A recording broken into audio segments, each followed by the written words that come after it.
ವೀಕ್ಷಕರೇ, ಗುರು ಶಿಷ್ಯರಂತೆ ಇದ್ದಂತಹ ಮಾಜಿ ಸಿಎಂ ಸಿದ್ದರಾಮಯ್ಯ ಹಾಗೂ ಸಚಿವ ಸತೀಶ್ ಜಾರಕಿಹೊಳಿ ಸಂಬಂಧ ಹಳಸಿದಂತೆ ಕಾಣ್ತಾ ಇದೆ. ಇತ್ತೀಚಿನ ದಿನಗಳಲ್ಲಿ ಇವರಿಬ್ಬರ ನಡುವೆ ಅಂತರ ಬರ್ತಾ ಬರ್ತಾ ಜಾಸ್ತಿ ಆಗ್ತಾನೆ ಇದೆ.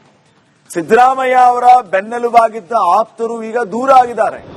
ಸತೀಶ್ ಜಾರಕಿಹೊಳಿ, ಜಮೀರ್ ಅಹಮದ್ ಸೇರಿ ಹಲವು ನಾಯಕರು ಸಿದ್ದರಾಮಯ್ಯ ಅವರಿಂದ ಅಂತರವನ್ನ ಕಾಯ್ದುಕೊಂಡಿದ್ದಾರೆ. ಒಬ್ಬರಿಗೊಬ್ಬರು ಮುಖ ಕೊಟ್ಟು ಮಾತನಾಡದಷ್ಟು ಅಂತ ಈ ಉಭಯ ನಾಯಕರಲ್ಲಿ ಅಂತರ ಬೆಳೆದಿದೆ. ನಿನ್ನೆ ಕೆಪಿಸಿಸಿ ಸರ್ವ ಸದಸ್ಯರ ಸಭೆಯಲ್ಲೂ ಕೂಡ ಸಿದ್ದರಾಮಯ್ಯ ಹಾಗೂ ಸತೀಶ್ ಜಾರಕಿಹೊಳಿ ನಡುವೆ ಅಂತರ ಇದ್ದಿದ್ದು ಕಂಡುಬಂತು. ಒಬ್ಬರಿಗೊಬ್ಬರು ಆತ್ಮೀಯವಾಗಿ ಮಾತಾಡೋದಾಗ್ಲಿ ಅಥವಾ ಪರಸ್ಪರ ವಿಚಾರಗಳನ್ನ ಹಂಚಿಕೊಳ್ಳುವ ಯಾವುದೇ ಲಕ್ಷಣಗಳು ಅಲ್ಲಿ ಕಾಣಲಿಲ್ಲ.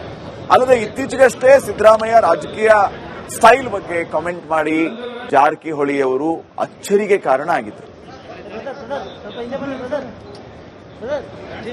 ಲಾಸ್ಟ್ ಟೈಮ್ ಜಮೀರು, ಈ ಸರಿ ಜಾರಕಿಹೊಳಿ. ನೋಡಿ, ಅಕ್ಕಪಕ್ಕ ಕುತ್ಕೊಂಡ್ರು ಕೂಡ ಮಾತಾಡದಂತ ಪರಿಸ್ಥಿತಿನ ರಾಜಕಾರಣದಲ್ಲಿ ಯಾವಾಗ ಹೆಂಗೆ ಪರಿಸ್ಥಿತಿಗಳು ಬದಲಾಗುತ್ತೆ ಅನ್ನೋದಕ್ಕೆ ಇದಕ್ಕಿಂತ ಉದಾಹರಣೆ ಬೇಕಾ?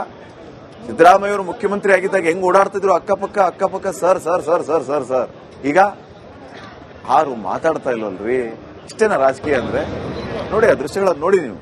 ರಾಜಕೀಯ ಅನ್ನುವಂಥದ್ದು ಹೆಂಗೆ ಅಂತ ಆ ದೃಶ್ಯಗಳು ಹೇಳ್ತಾ ಇದೆಯಪ್ಪ. ಅಕ್ಕಪಕ್ಕ ಕೂತಿದ್ದಾರೆ, ಮಾತಾಡ್ತಾ ಇಲ್ಲ, ಚರ್ಚೆ ಇಲ್ಲ.